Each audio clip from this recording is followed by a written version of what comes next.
Hi, this is David from OCA Learning. In this session, I'm going to take you through how to analyze data using PivotTables or PivotTables. PivotTables is one of the most powerful tools in Excel that can be used to analyze thousands of rows of data in less than a minute. Look at this. Let me take you through my dataset for today. I have invoices. Each line contains an invoice, and I have about 2,155 invoices, indicating the customer name, the contact title, contact name, city, country. We're shipping this shipping data that we're shipping to about 7 African countries or 8.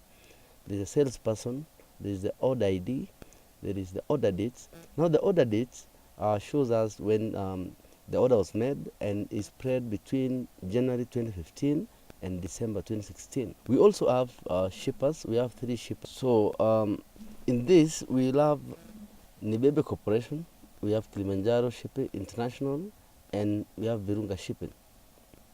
We have products, then we have categories, about 9 categories of produce that is being shipped. Then we have the unit price in US dollars. We have the quantity being shipped, discount, the extended price, and the freight cost.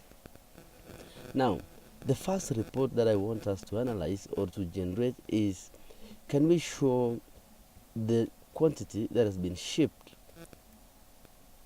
per month, broken down to 2015 and 2016.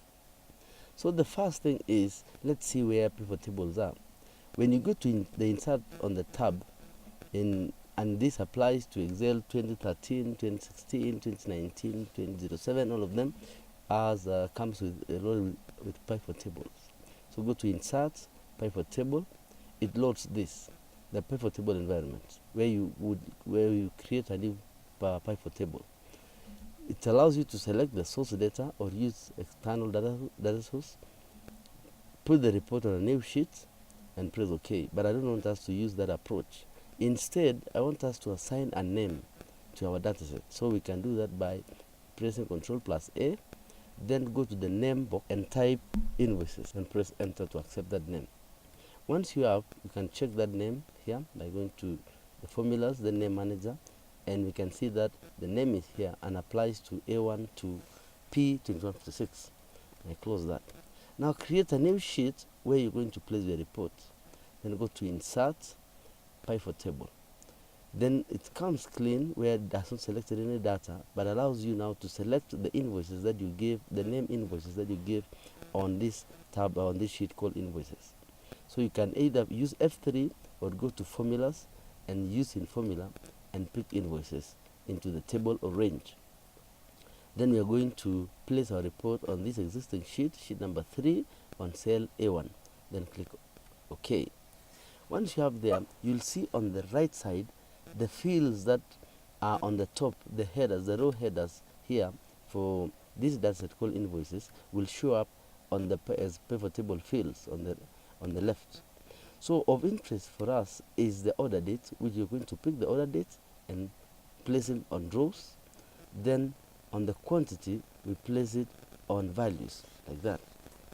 Okay, now how do you choose whether to put it on rows or columns?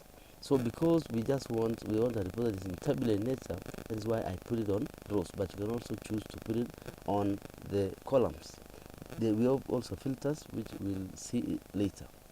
After that, because this data it shows us what was sold in 2015 by quarter and 2016 by quarter, but our desired report is we want this to show up as months and years.